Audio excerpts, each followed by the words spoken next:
Rags to riches success story. A real touching success story. Every morning, the CEO of a large bank in Manhattan walks to the corner for a shoeshine. He sits in an armchair, examines the Wall Street Journal, and the shoeshiner buffs his shoes to a mirror shine. One morning the shoeshiner asks the CEO, "What do you think about the situation in the stock market?" The man answered arrogantly, "Why are you so interested in that topic?" The shoe guy replies, "I have millions in your bank," he says, "and I'm considering investing some of the money in the capital market." "What's your name?" asked the executive. "John H. Smith," was the reply. The CEO arrives at the bank and asked the manager of the customer department, "Do we have a client named John H. Smith?" "Certainly," answers the customer service manager. "He is a high-net-worth customer with $12.6 million in his account." The executive comes out, approaches the shoeshiner, and says, "Mr. Smith, I would like to invite you next Monday to be the guest of honor at our board meeting and tell us the story of your life. I am sure we could learn something from your life's experience." At the board meeting,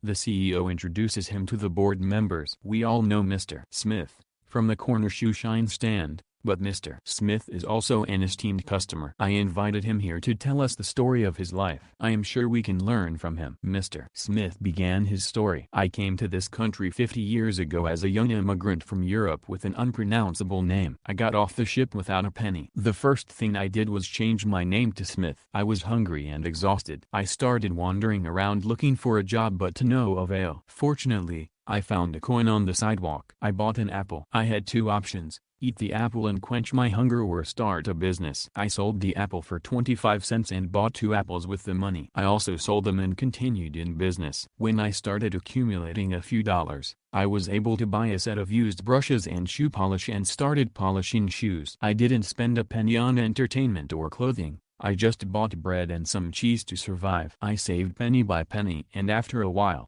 I bought a new set of shoe brushes and polishes in different shades and expanded my clientele. I lived like a monk and saved penny by penny. After a while, I was able to buy an armchair so my clients could sit comfortably while I shined their shoes, and that brought me more clients. I did not spend a penny on the joys of life. I kept saving every cent. A few years ago, when the previous shoeshiner on the corner decided to retire, I had already saved enough money to buy his shoeshine location at this great place. Finally, 6 months ago, my sister, who was a prostitute in Chicago, passed away and left me $12.6 million. Please smash the like button and subscribe to my channel.